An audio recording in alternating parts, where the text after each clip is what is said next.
Selamat pagi Pak Sitanggang. Selamat pagi Pak. Iya, kita mau melihat kebijakan di sekolah kita ini.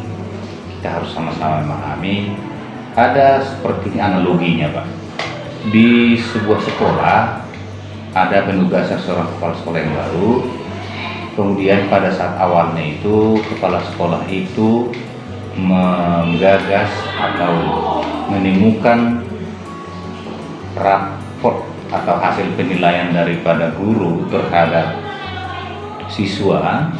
Penilaian yang diberikan guru itu terlalu rendah. Ini SMA kelas 10, kelas 11, kelas 12. Ini kan kalau SMA itu tujuan utamanya adalah untuk masuk perguruan tinggi negeri Pak. Sementara yang diberikan oleh guru itu ya kita lihat dilihat oleh kepala sekolah ini terlalu sedikit dia di atas KKM, mengakibatkan nanti kemungkinan sekolah itu akan sulit untuk masuk perguruan tinggi negeri melalui jalur nilai rapor. Sementara kepala sekolah baru ini berkeinginan agar dia nanti kalau ada targetnya yang bisa dibangun 25% sekolah itu atau siswa itu harus bisa masuk ke perguruan tinggi negeri melalui jalur nilai rapor.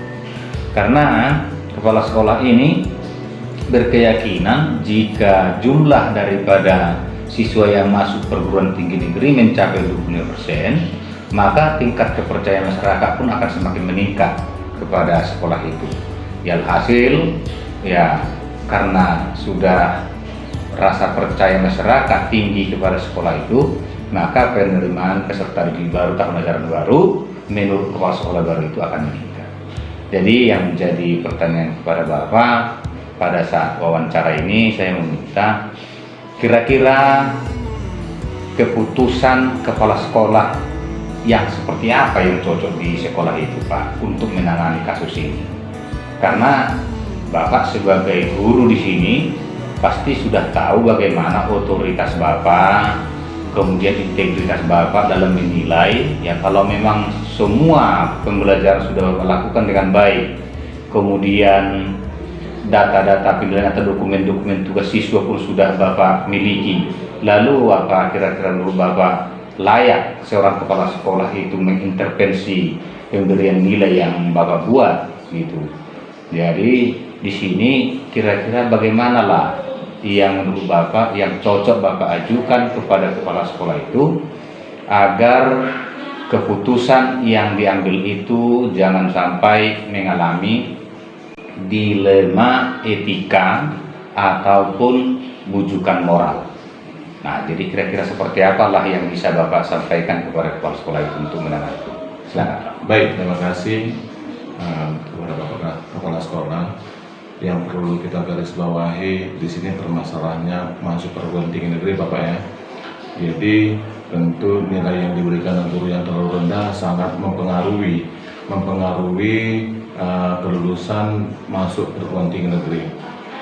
Nah, ini perlu kita telusuri lagi Pak, apa yang menjadi masalah yang membuat si guru itu memberikan nilai terlalu rendah terhadap siswa tersebut.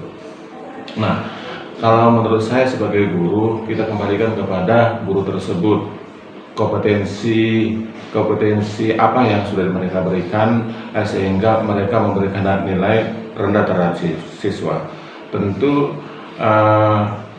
kemampuan siswa untuk menjawab pertanyaan-pertanyaan atau yang diminta oleh guru tersebut tidak mencapai. Menurut saya perlu lagi dikaji kembali apa yang sudah diberikan oleh Bapak Ibu guru ketika mereka mengajar. Itu yang pertama Pak. Jadi perlu sekali disupervisi kembali hal-hal yang sudah diberikan guru kepada siswanya. Itu yang pertama. Yang kedua, apa yang menjadi tuntutan dari kurikulum itu atau kompetensi apa yang sebenarnya yang harus dikuasai oleh siswa. Ketika siswa tersebut tidak mampu menjawab pertanyaan yang diminta oleh indikator, tentu guru tersebut harus mereview kembali, melihat kembali di mana kekurangan ataupun kelemahan yang harus diperbaiki. Dia bisa bekerja sama dengan kawan sejawat atau langsung dengan Bapak Kepala Sekolah.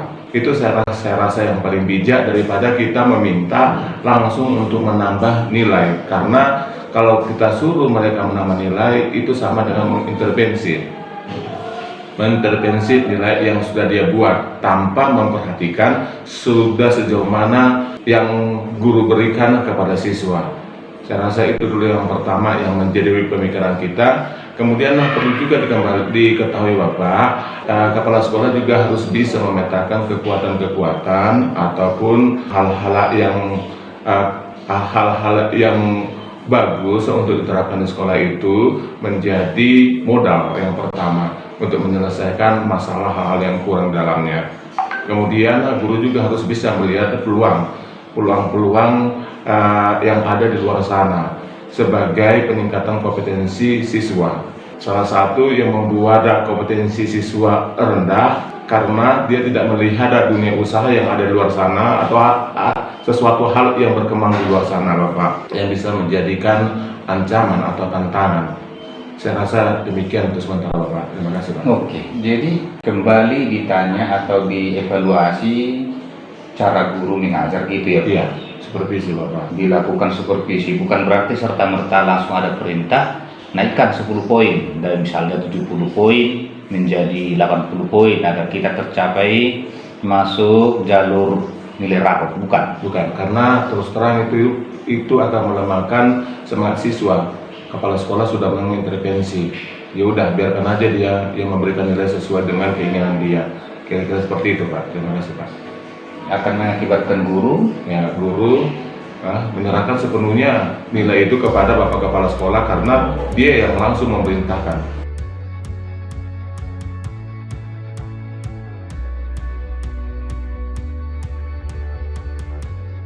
Itu akan menjadi dilema kepada Ya, guru. Akibatnya ya udahlah, apatis saja ya, Apatis.